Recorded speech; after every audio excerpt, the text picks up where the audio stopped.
الحمد لله الذي جعل الشمس والقمر بحسبان والنجم والشجر يسجدان وفضل زمانا على زمان كما فضل مكانا على مكان وإنسانا على إنسان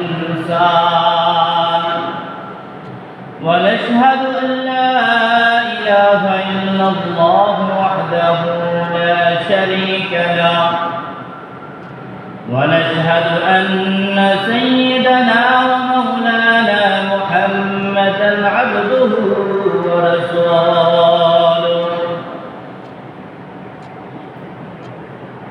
أما بعد فقد قال الله تعالى في كلامه المجيد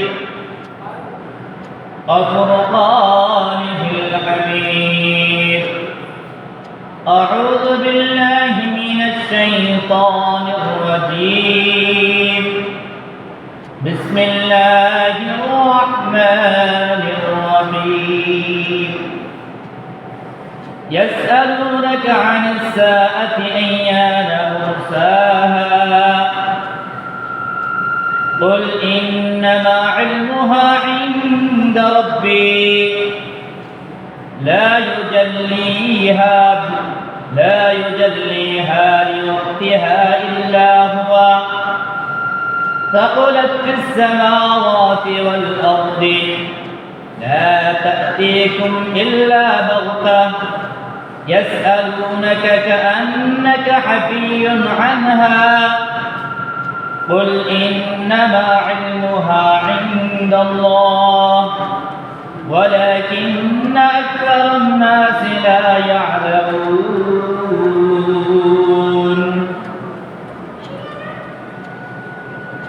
وعن أبي هريرة رضي الله عنه قال رسول الله صلى الله عليه وسلم إذا اتخذ الفيء ذولا والأمانة مظلما والزكاة مغرما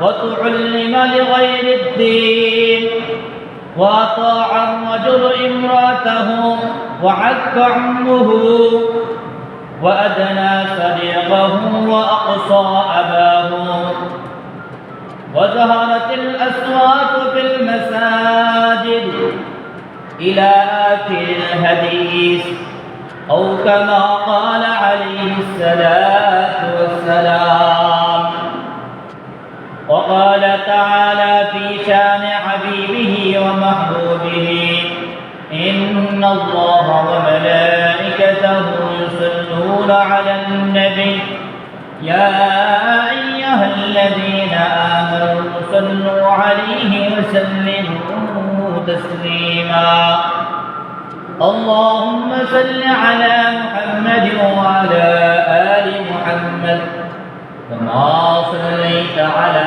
إبراهيم وعلى آل إبراهيم إنك حميد مجيد اللهم بارك على محمد وعلى آل محمد كما باركت على إبراهيم وعلى آل إبراهيم إنك حميد مجيد الحمد لله সমস্ত প্রশংসা মহান রব্বুল আলামিনের দরবারে যে মহান রব্বুল আলামিন আমাদেরকে সুস্থ রেখে সুস্থ ধর্মে নিয়ামত দান করে মুহররম মাসের দ্বিতীয় জুমায় উপস্থিত হওয়ার তৌফিক দান করেছেন ওই মহান রব্বুল আলামিনের দরবারে শুকরিয়া জ্ঞাপন করি আলহামদুলিল্লাহ। সম্মানিত হাজিরিন, আমি আপনাদের সামনে পবিত্র কোরআনুল কারীম থেকে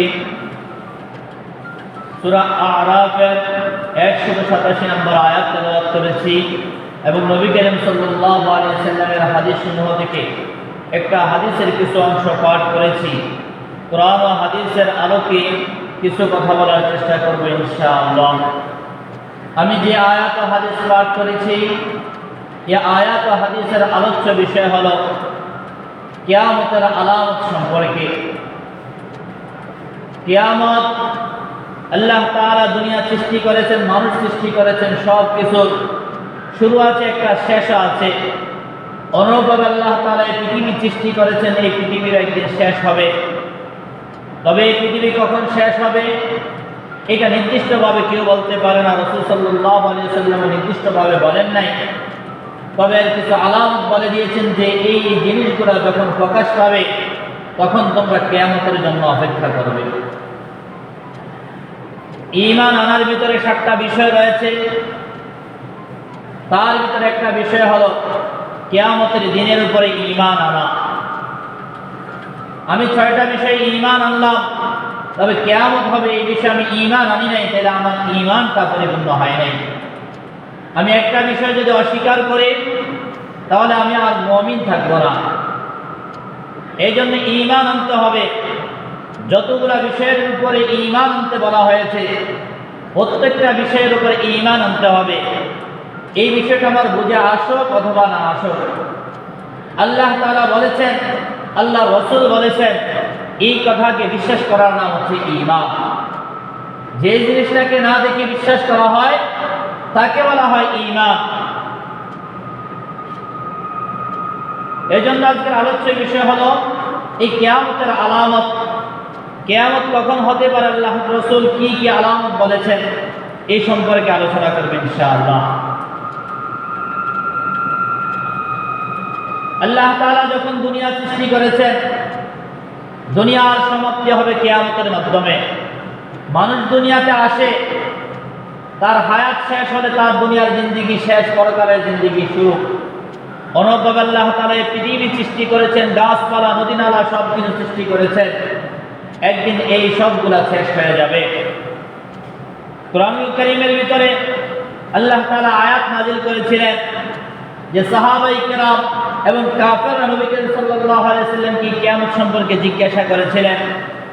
আল্লাহ তাআলা কোরআনুল কারীমের মধ্যে বলেন, ওয়ায়াসআলুনাকা আনিস সাআতি আইয়ানা মুরসাহা। তারা আপনাকে জিজ্ঞাসা করে কিয়ামত কখন হবে। রাসূল যে বলেন কিয়ামত হবে, এখন তারা জিজ্ঞাসা করতেছে কিয়ামতটা কখন হবে। আল্লাহ বলেন, আপনি বলে দেন, কুল ইন্নামা ইলমুহা ইনদা রাব্বি। আপনি বলে দেন যে কিয়ামতের জ্ঞান আমার প্রভুর নিকটে রয়েছে। লা ইউজাল্লিহা লিওয়াক্তিহা ইল্লা হুয়া। তা সময় মতো আল্লাহ তাআলা প্রকাশ করবেন। যখন কিয়ামতের সময় হবে তখন আল্লাহ তাআলা প্রকাশ করবেন, এর ইলম একমাত্র আল্লাহ তাআলার নিকটে রয়েছে, দুনিয়ার কারো নিকটে, এমনকি রাসূলের নিকটে এর ইলম নেই। সাকালাতিস সামাওয়াতি ওয়াল আরদি। যখন কিয়ামত হবে, এই কিয়ামতের বিষয়টা আসমান এবং জমিনের উপরে ভীষণ ভারী হবে, অনেক কষ্টকর বিষয় হবে। লা তা'তিকুম ইল্লা বাগতা। আর এই কিয়ামত হবে যে এটা কাউকে বলে হবে না, এটা হঠাৎ হবে।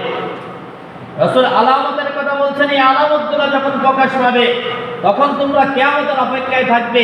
কোন দিন হবে এটা বলেন নাই, তবে এটা যে কোনো একদিন হঠাৎ করে প্রকাশ পাবে। আল্লাহ তাআলা কোরআনের পরবর্তী অংশের ভিতরে, আয়াতের পরবর্তী অংশের ভিতরে বলেন, ওয়ায়াসআলুনাকা কাআন্নাকা হাফিয়্যুন আনহা।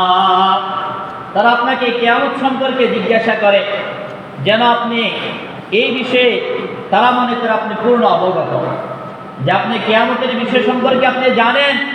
এই জন্য তারা আপনাকে কি করতেছে, প্রশ্ন করতেছে। কুল ইন্নামা ইলমুহা ইনদাল্লাহ।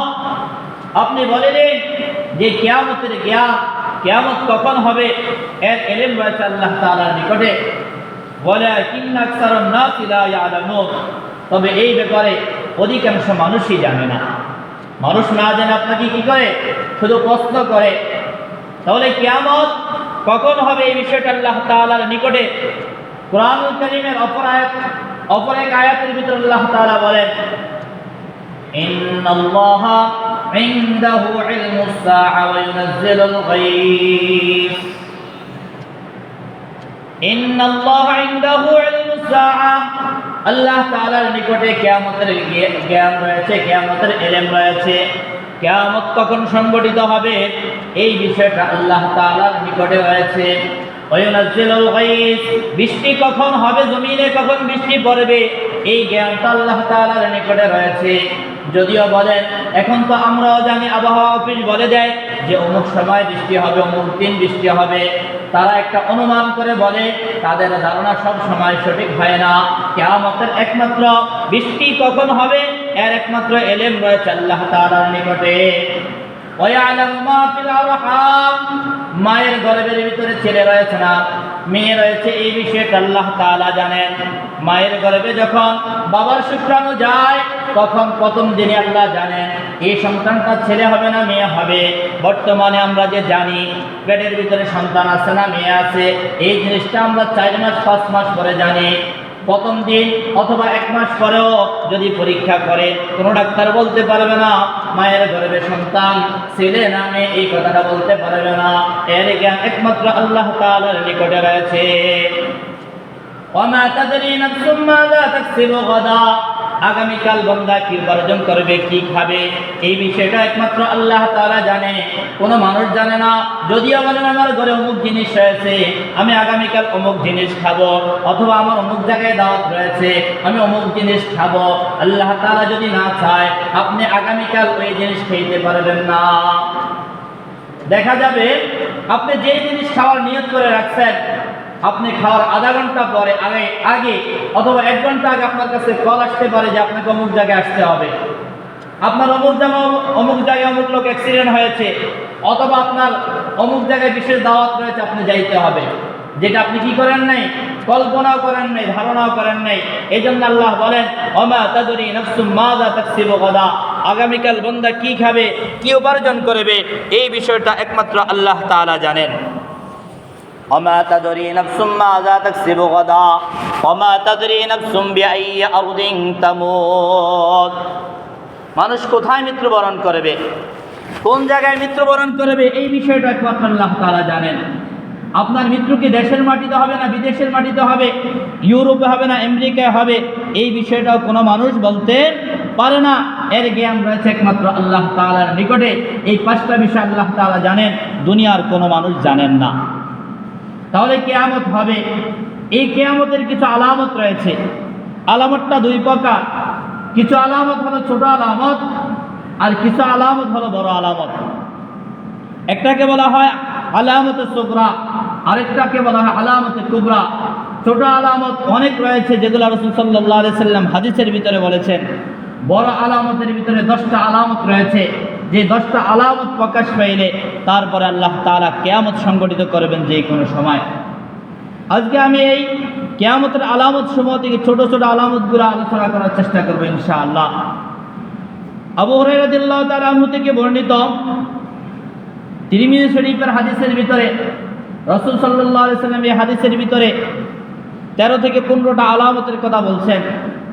এগুলো হচ্ছে ছোট আলামত, অর্থাৎ ছোট হইলে এত ছোট না, বড়গুলার তুলনায় ছোট, বড়গুলার তুলনায় ছোট যে আলামতগুলো পায় পৃথিবীতে প্রকাশ পেয়ে গেছে।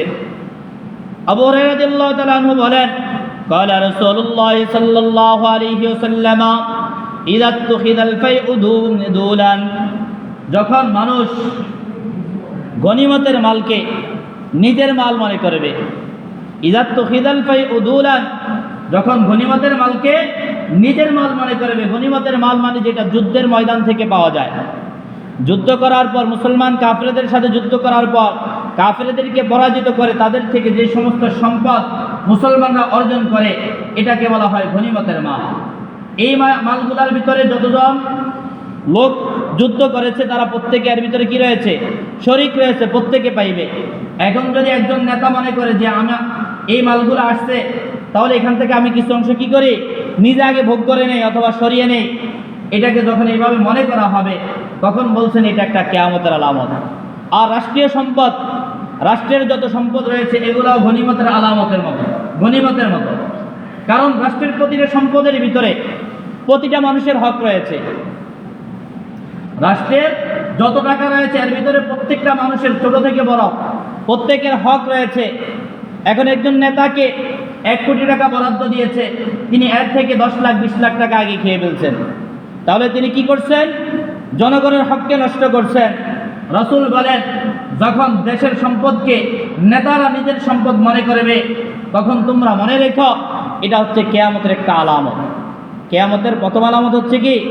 গনিমতের সম্পদকে, দেশের সম্পদকে নিজের সম্পদ মনে করবে, নিজের সম্পদের মতো ব্যয় করবে। ঠিকমতো মানুষের সম্পদ মানুষের নিকটে পৌঁছিয়ে দিবে না।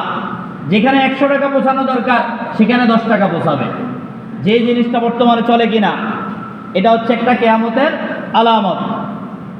আমরা নিজের সম্পদ যখন পাই, আমি একটা গাড়ি কিনলাম, দেখা যায় একটা গাড়ির টাকা দিয়ে আমি আরেকটা গাড়ি কিনি। অথচ দেশের সম্পদ যখন আপনার কাছে দেয়, এটা দিন দিন কমতে থাকে, বাড়ে না। দিন দিন কি হয়?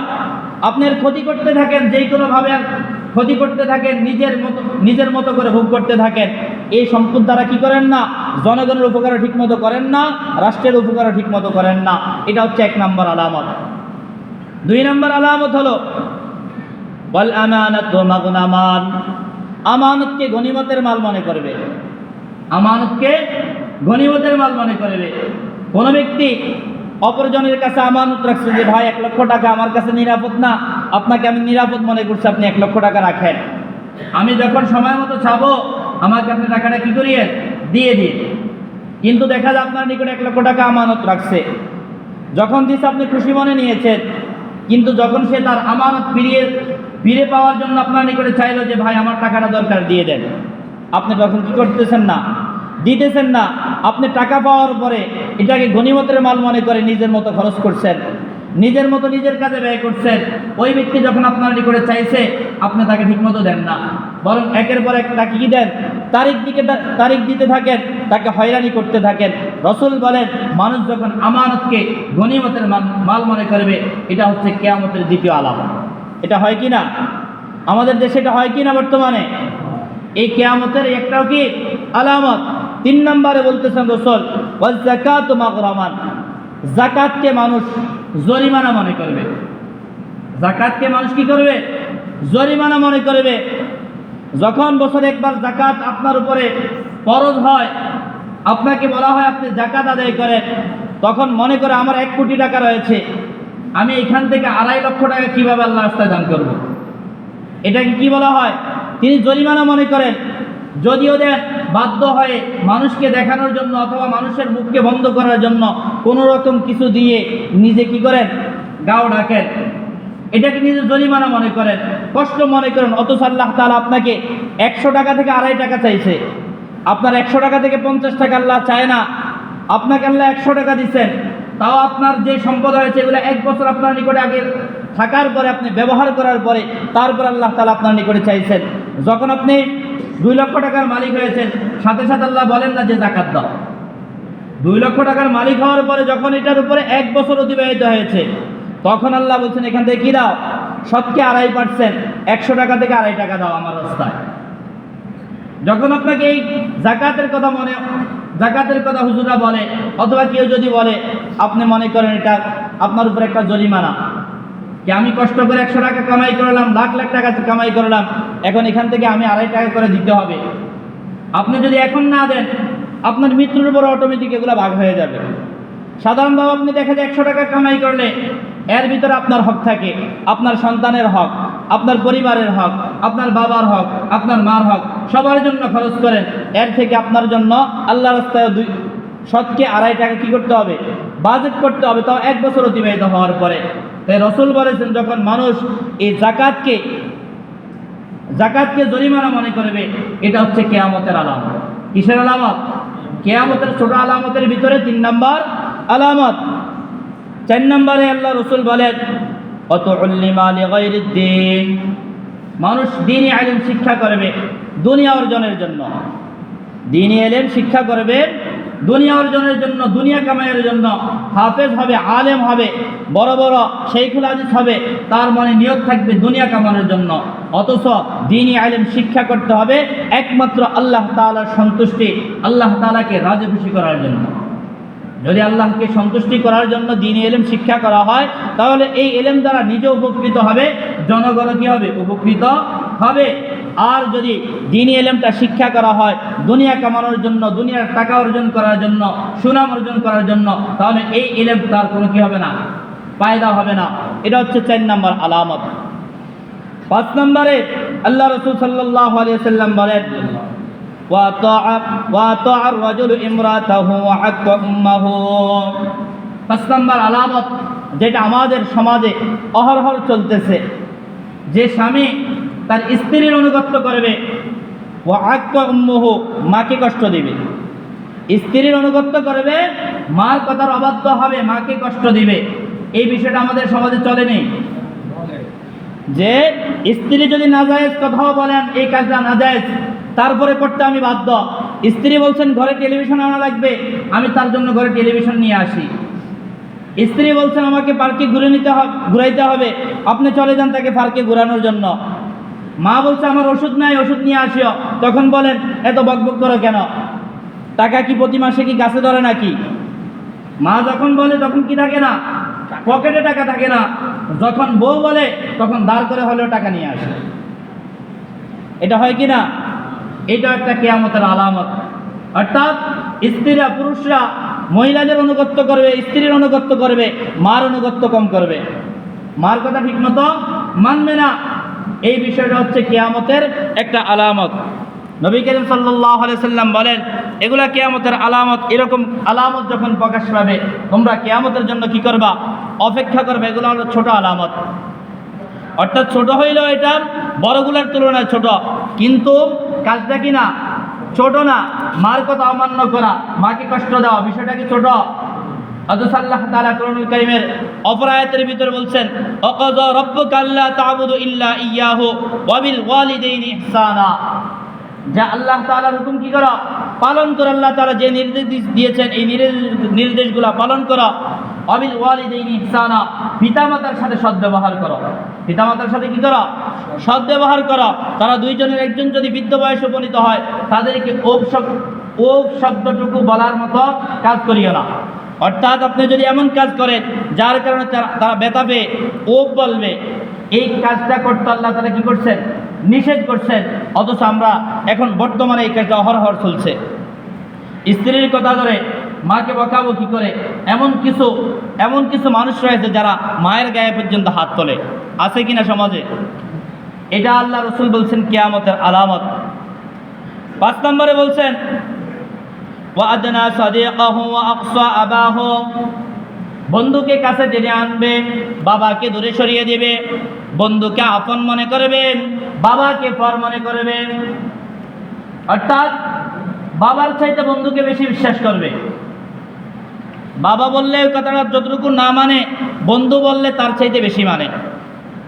বাবার অসুবিধায় বাবাকে টাকা দিতে রাজি না, বাবার অসুস্থতার সময় বাবাকে ওষুধের জন্য টাকা দিতে রাজি না। বন্ধু যখন বলে চলো আমরা পোস্টলে যাব, পার্টি করবো, তখন দাঁড় করা হইলে টাকা নিয়ে যায়। বন্ধুকে খুশি করার জন্য 100 জায়গায় 500 টাকা খরচ করতে রাজি, বাকি বাবার ওষুধের জন্য 200 টাকা খরচ করতে কি না রাজি না। বাবাকে বিশ্বাস করে না, বাবাকে কাছে আনতে রাজি না। বন্ধুকে খুশি করার জন্য সে টাকা ব্যয় করতে পারে। অথচ হাদিসে আছে, যদি মাতা পিতার জন্য খরচ করে আর আত্মীয় স্বজনের জন্য খরচ করে, আল্লাহ তাআলা ওই টাকার ভিতরে বরকত দিবেন। আল্লাহ তাআলা কি করবেন? ওই টাকার ভিতরে বরকত দিবেন। তাহলে আগে বাপ মার সমস্যা সমাধান করে, তারপরে যদি টাকা থাকে, তারপরে বন্ধু বান্ধবের জন্য কি করা? খরচ করা। কিন্তু আমরা মনে করি আমি বাহিরে গেলাম, বন্ধুকে যদি না খাওয়াইতে পারি, বন্ধু মন বেজার হয়ে যাবে, বন্ধু আমার নিকট থেকে সরে যাবে। বাবাকে না খাওয়াইলে কি নাই? কোনো সমস্যা নাই। রাসূল বলেন এটা হচ্ছে কিয়ামতের আলামত, যে বন্ধুকে কাছে টেনে নেবে, বাবাকে দূরে সরিয়ে দিবে। বন্ধুকে আপন মনে করবে, বাবাকে পর মনে করবে। পরবর্তী আলামতের কথা রাসূল বলেন, অযহারাতিল আসওয়াতু ফিল মাসাজিদি, মসজিদের ভিতরে শোরগোল হবে। কিয়ামতের পূর্বের আলামত হচ্ছে মসজিদের ভিতরে কি হবে? শোরগোল হবে, মানুষের আওয়াজটা বেড়ে যাবে দুনিয়াবি কথাবার্তার কারণে, অথবা নিজের পদ পদবীর কারণে মসজিদের ভিতরে কি করবে? চিল্লাচিল্লি করবে। অথচ হাদিসের ভিতরে আছে, যখন বান্দা মসজিদে আসে, মসজিদে আসার পরে বান্দা মসজিদে আসে আল্লাহ তাআলার বন্ধু হিসাবে, কিন্তু মসজিদ থেকে বের হয় আল্লাহর শত্রু হিসাবে। কিভাবে?